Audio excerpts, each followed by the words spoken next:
Asalisu tawi kang kaping 3. Adab tata kramane wong sing golek ilmu sing nomor 3 iku apa? Ayyubadira bitahsilil ilmi syababahu wa awqata umri. Ayyubadira iku yen tok agi-agi cepet-cepet bitahsilil ilmi kelawan merkoleh ilmu, ngasilake ilmu syababahu ing dalem wektu nom-nomane wa awqata umrihi lan pira-pira wektu umur. Jadi yang nomor 3 adalah segera mungkin untuk memperoleh ilmu di waktu muda. Kenapa kok seperti itu? Mergo nek wis tuwa iku ape ngaji iku wis rada kangenan. Pikiran otak kita di masa muda dengan masa dewasa itu kan beda. Nek cah nom otake jejring, daya ingatnya masih luar biasa. Nek wis tuwa ngapal sithik iku wis kangelan. Itu rata-rata, meskipun ada yang tidak, artinya ada beberapa pengecualian. Contohnya ada orang tua yang pikirannya jernih juga banyak kan gitu. Tapi itu pengecualian, berapa persen. Sing rata-rata adalah kalau sudah tua itu mikirnya wis rada lemot kan itu. Wong cah nom wis do lemot apa meneh wis tuwa gitu. Tapi di masa muda itu masih kuat, tenaganya juga masih kuat. Nah wis no. Makanya dalam masa muda itu kalau bisa untuk mengambil ilmu yang sebanyak-banyaknya, belajar yang sebanyak-banyaknya, tidak menyia-nyiakan masa-masa mudanya. Kalau siapa itu mengatakan bahwa habiskan kegagalanmu di masa muda, maka di masa tua yang tersisa hanya keberhasilan. Itu kata-kata bijak. Dahlan Iskan itu ya, Dahlan Iskan mengatakan. Jadi setiap manusia itu punya jatah gagal, maka habiskan jatah gagalmu itu di masa muda, sehingga nanti pada waktu tua itu yang ada hanya keberhasilan, bukan kegagalan. Nah itu teorinya, meskipun itu berat gitu. Jadi wala yakhtarab bi khida'it taswif wa ta'mil, lan ora kebujuk kelawan menunda-nunda dan angen-angen sing apa namanya yang angen-angen sing luar biasa. Fa inna kulla sa'atin mongko sak temene saben-saben waktu tamuru kang liwat sapa sira min umri saking umure wong sing tamuru kang liwat min umrihi saking umure wong sing golek ilmu la badalalah. Iku ora ana gantine wala iwadu anhalan ora ana tebusane. Nah, jadi itu penting. Lah maksudnya di sini apa? Jadi kita akan mengetahui bahwa menghasilkan ilmu di waktu muda dengan kekuatan dan jiwa dan pikiran yang luar biasa itu lebih berpotensi untuk menggali ilmu yang sedalam-dalamnya dibandingkan dengan nanti kita mencari ilmu ketika kita sudah tua. Sudah tua itu terkait dengan berbagai macam kegiatan, berbagai macam hal yang sebagai faktor-faktor kita itu akan kesulitan untuk mencari ilmu. Anak lah, faktor keluarga lah, faktor kebutuhan hidup, ya, faktor teman dan lain sebagainya. Itu nanti akan menyita waktu kita untuk mencari ilmu. Tapi di masa muda, jenengan yang jadi mahasiswa, jenengan yang jadi siswa, maka manfaatkan waktu sebaik-baiknya. Itu loh ya. Ojo kakean mbok ngobrol ngalor ngidul dengan tanpa ada ilmu yang diambilnya. Boleh sih ngobrol ngalor ngidul, tapi harus ada intisarinya bahwa ngobrolmu itu bermanfaat. Ngobrolmu itu adalah ngobrolmu itu adalah ngobrol yang mentes, sing mandes ngobrolnya. Ya meskipun sambil ngopi dan sebagainya. Karena mencari ilmu itu bisa di mana-mana ya. Tadi saya katakan itu. Jadi model-model kita sing umurnya masih muda itu lebih bagusnya ketika digunakan semaksimal mungkin untuk mencari ilmu yang sedalam-dalamnya. Nah, yang di masih muda itu kenapa kok tidak ada gantinya? Gini loh Mas, maksudnya orang itu kita itu kan mencari ilmu itu magak kabeh separo-separo. Dadi wong alim ya separo-separo. Kayak saya ini juga separo-separo. Dadi wong pinter ya separo-separo. Dadi wong goblok ya separo. Dadi ahli ora ahli, ngono. Dadi wong goblok ya ora. Separo-separo. Jadi ketika separo-separo hasilnya ya separo-separo kan mesti ngono. Ini. Nah, contohnya aja banyak. Jadi petani, yo gak serius jadi petani. Jadi pedagang, yo gak serius jadi pedagang. Jadi tidak mau menguasai satu ilmu. Gagal lompat. Gagal lompat.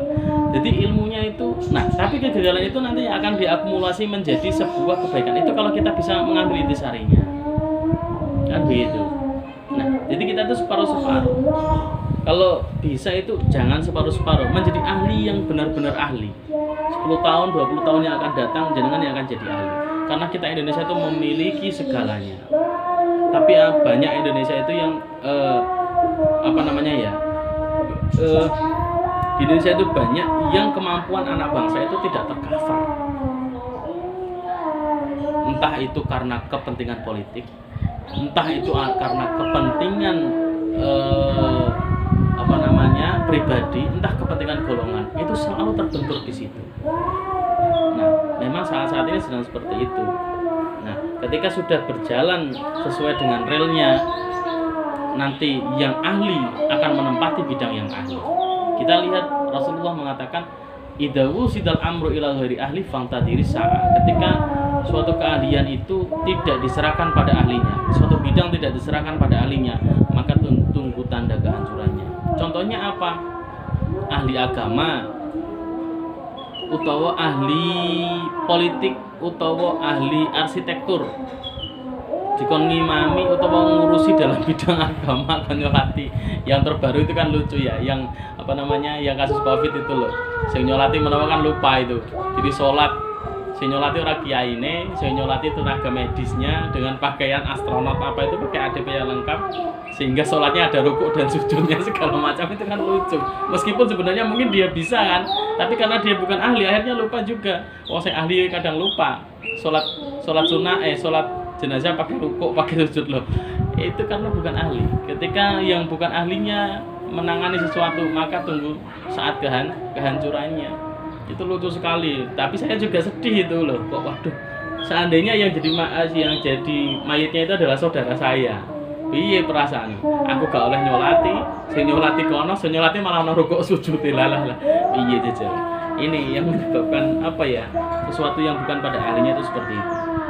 Jadi maksudnya adalah ketika masa muda, carilah ilmu yang sebanyak-banyaknya. Taklim, luas ilmu itu, apa yang pelajari, ngono. Sehingga ketika kamu itu sudah menjadi yang bab yang kemarin kita bahas itu adalah jadikan ilmumu itu adalah lautan.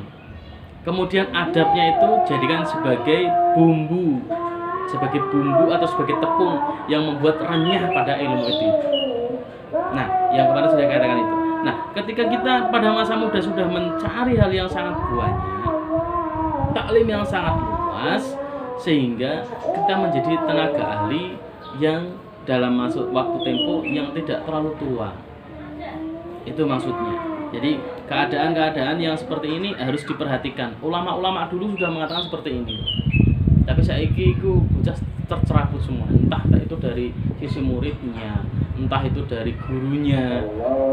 Akeh sing ora ngormati gurune. Bahkan di kitab ini itu adab itu sampai pada cucu-cucu guru kita nih. Cucu-cucu guru kita. Lah saiki gurune wis diwaneni ya. Apalagi cucunya kan, anaknya tempilingi. Satu cerita yang masyhur itu tentang Gus Dur itu. Ketika suatu hari dia menggunakan statement apa gitu yang kontradiksi pokoknya dengan yang ada. Kemudian dia itu dimarahi dengan seorang kiai. Yang kiai itu notabene-nya kelasnya sama Gus Dur, keilmuannya itu sangat-sangat jauh. Dimarahi tapi Gus Dur diem aja. Meneng aja. Dia mau menang, sudah selesai marah, kemudian beliau pulang. Lah sing nderekno Gus Dur itu tanya, "Loh Gus, jangan dimarahi orang yang seperti itu kok diam aja?" Gus Dur jawabnya gimana? "Diam aja nggak apa-apa." Lah kok gitu? Itu anaknya murid guru saya, itu anaknya guru saya, guru ngaji saya. Loh, guru ngaji alibata itu loh. Gus Dur itu menghormati anaknya itu sampai seperti itu. Gitu loh. Ya. Pemain saiki lho sing ngajari dhewe kadang dia dibantah. Sing ngajari dhewe, padahal itu sekelas Gus Dur loh. Apalagi awake dhewe wong sing rata-rata kayak gini loh.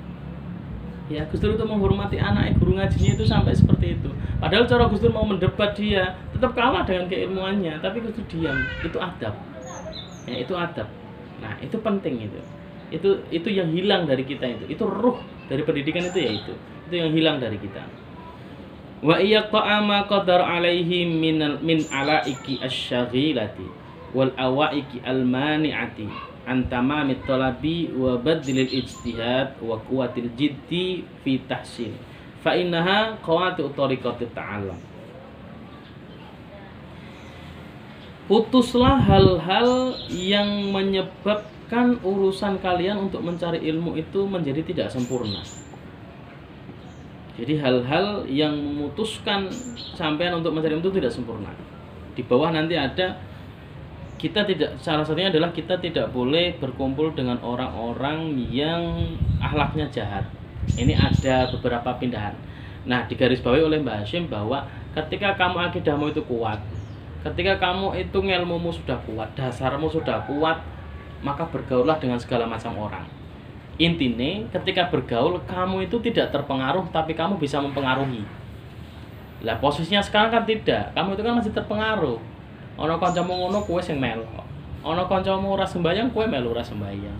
Ana kancamu sing dadi uraan kowe melok uraan, kan begitu. Kondisinya ketika kamu itu sudah mampu untuk mempengaruhi atau mampu untuk tidak terpengaruh, minimalnya seperti itu. Kamu boleh bergaul dengan siapapun. Ambek bajingan ya monggo, ambek preman ya monggo kersa, ambek kiai gak apa-apa. Tapi kamu itu tidak mudah terpengaruh. Lah nek kowe sik mudah terpengaruh, maka golek ilmu sik kan gitu. Dengan niat yang benar, jadi manusia yang benar, golek ilmu sik, tidak terpengaruh dengan siapapun. Justru kamu akan bisa mempengaruhi.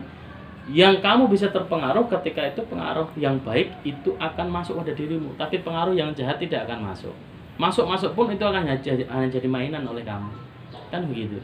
Jadi Mbak Hashim sudah mengatakan di situ seperti itu. Putuslah hal-hal yang menyebabkan kamu itu gagal dalam mencari ilmu. Nah, yang jadi permasalahan, ini waktu sedikit. Yang jadi permasalahan sekarang, kenapa anak didik itu atau murid atau mahasiswa itu jarang yang berminat untuk menuntut ilmu? Kon sekolah lagi lo wegah, kon sinau wegah, kon belajar wegah. Itu kenapa? Itu kan yang jadi faktor utama. Kenapa? Karena motivasi untuk mencari ilmu itu kan yang mempengaruhi sangat luar biasa. Kenapa kok sampai seperti itu? Gitu. Kenapa kok motivasinya tidak ada? Nah, ini yang jadi persoalan itu. Kon sekolah wegah, kon apa? Sinau ya wegah, ngaji ngene gurune ya wegah. Itu masalahnya apa? Itu.